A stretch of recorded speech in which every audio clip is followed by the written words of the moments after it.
उत्तराखंड 2022 विधानसभा चुनाव में अभी 1.25 साल बाकी है, पर चुनाव लड़ने के लिए दावेदार मैदान में आने लगे हैं। इन्हीं में एक दावेदार सर्वजन स्वराज पार्टी से जुड़े आशीष नौटियाल भी हैं। पार्टी ने उन्हें रायपुर विधानसभा क्षेत्र से चुनाव लड़ने के लिए हरी झंडी दे दी है।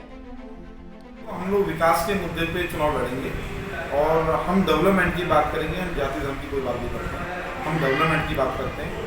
और हम शिक्षा, स्वास्थ्य, रोजगार, जो मुद्दे तो वैसे मुद्दे बोले जाते हैं, लेकिन हम मुद्दों पे नहीं, हम ना इसको एक सच में करके दिखाएंगे। हमें लगता है कि स्वास्थ्य और शिक्षा पे हमें काम करना चाहिए, हम उस पर काम करेंगे।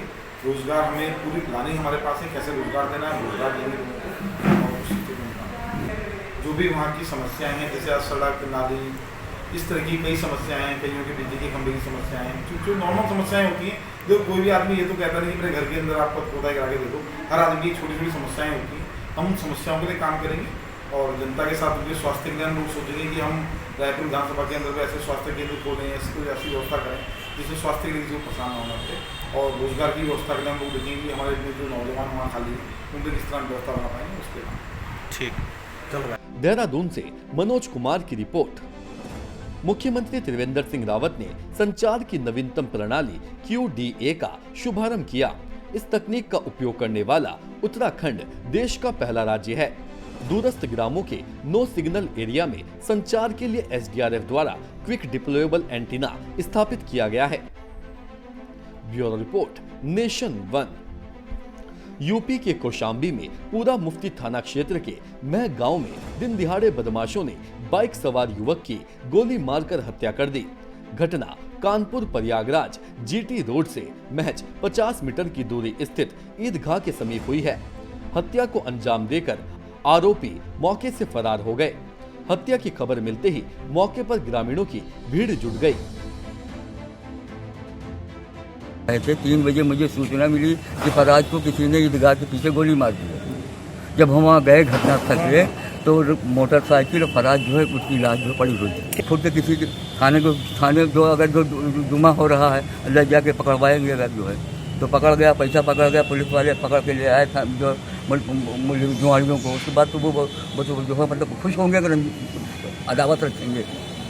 आज थाना पूरा मुफ्ती क्षेत्र में एक एरिया है महगांव, जहाँ पर एक डेड बॉडी मिली। वहाँ तत्काल हम लोग मौके पे पहुँचे, हमारी फील्ड यूनिट मौके पे पहुँची। उस डेड बॉडी को आइडेंटिफाई कर लिया गया है सरफराज नाम के व्यक्ति के रूप में। और बॉडी को तत्काल हम लोगों ने वहाँ सीन ऑफ क्राइम का एनालिसिस करने के बाद बॉडी को हम लोगों ने मोर्चरी भिजवा दिया है और आगे की जो विधिक कार्रवाई है वो प्रचलित है। Bureau report, nation one. जिला जांजगीर चांपा के अंतर्गत नवागढ़ ब्लॉक में आने वाले ग्राम पंचायत मिसदा खैरताल नेगुडीह के यूगा मॉर्निंग करने वाले मौत को निमंत्रण दे रहे हैं। आए दिन यूगा मॉर्निंग के कारण कई लोग दुर्घटना का शिकार हो रहे हैं। ये मिसदा और ये राशा फाटन क्या हो गया? कई की वजह से गाड़ी नीचे आ गया। कितना इतना नीचे आ गया? हाँ, थोड़ा सा यहाँ आया रहा हूँ तो वहाँ निकाल गया हाल आया। ये कितना बजे समय है? ये करीब 4:30 बजे। कौन कौन थे? हम 3 थे बस। कहाँ जा रहे थे? मिसदा में। और इतना सुबह से कहाँ से आ रहे हैं? जांजगीर साहब रात। Bureau report, nation one. जिला जांजगीर चांपा क्षेत्र के माल खरोदा विकासखंड के अंतर्गत ग्राम पंचायत ड्रामा में उधार के रुपए न लौटाने पर उप सरपंच ने ग्रामीण व उसके बेटों के साथ मारपीट की। बताया जा रहा है कि उप सरपंच चौकदास महंत ने गांव के ही बहरता राम पटेल से 3000 रुपए उधार लिए थे और बदले में शासकीय कार्यों में उपयोग किए जाने वाले सीमेंट देने लगा। ये सीमेंट नाली निर्माण के लिए आया है।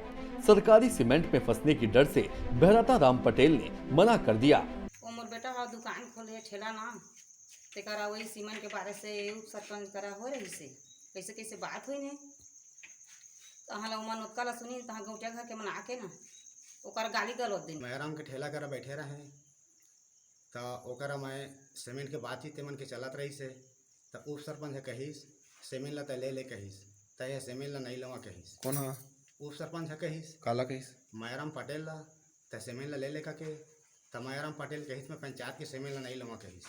जांजगीर चांपा से दीपक यादव की रिपोर्ट। उत्तराखंड में मेडिकल टूरिज्म की संभावनाओं को लेकर प्रदेश के पर्यटन मंत्री सतपाल महाराज ने केंद्रीय स्वास्थ्य मंत्री डॉक्टर हर्षवर्धन से मुलाकात कर इस विषय पर व्यापक चर्चा की। महाराज ने कहा कि प्रदेश में पर्यटन के साथ साथ मेडिकल टूरिज्म को भी विकसित करने की जरूरत है।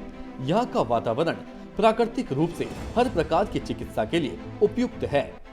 Bureau report, nation one.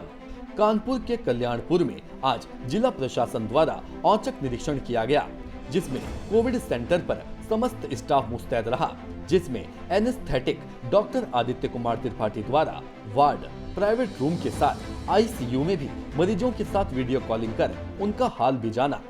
Covid centre पर मौजूद स्टैटिक मजिस्ट्रेट अरुण कुमार से भी प्रत्येक शिफ्ट में डॉक्टरों की मौजूदगी और मरीजों के परिजनों की संतुष्टि और अस्पताल परिसर में साफ सफाई और खाने की व्यवस्था को लेकर सभी बिंदुओं पर गंभीरता से बातचीत की। रेगुलर शेड्यूल है हम लोग का, रोज सुबह हम लोग कहीं न कहीं जाते हैं, हम और सीएमओ साहब, उसके क्रम में किया गया। कोई स्पेसिफिक SIS का नहीं था, सभी अस्पतालों में जाते रहते हैं।